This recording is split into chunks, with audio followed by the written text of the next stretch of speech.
If n of a is equal to 15, n of b is equal to question mark, n of a union b is equal to 29, n of a intersection b is equal to 7. त्याचा formula काय आहे?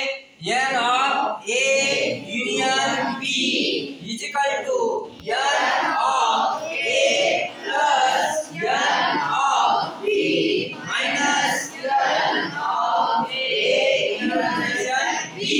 काय करणार आपण? Values put करणार, बरोबर? n of a union b ची value किती आहे रे? 29. मग इथे किती येणार? 29 is equal to n of a म्हणजे किती? 15 प्लस n of b ची व्हॅल्यू काय करायची आपल्याला? 5. n of b जसा आहे तसा मायनस किती येणार? 7. आता हे 29 जसे आहे तसे हे 15 आणि हे 7 कॉन्स्टंट टर्म आहे. कुठं? इक्वल च्या पलीकडे. मग ते जसं आहे तसं राहणार. हे मायनस इथं पण मायनसच येणार प्लस n of b. पुन्हा मग 15 - 7 म्हणजे किती? 8 प्लस किती?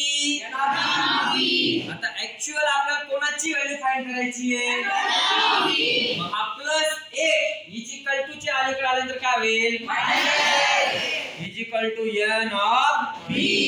या दोघांची सबट्रॅक्शन करा. सबट्रॅक्शन किती येईल? 21 is equal to n of b.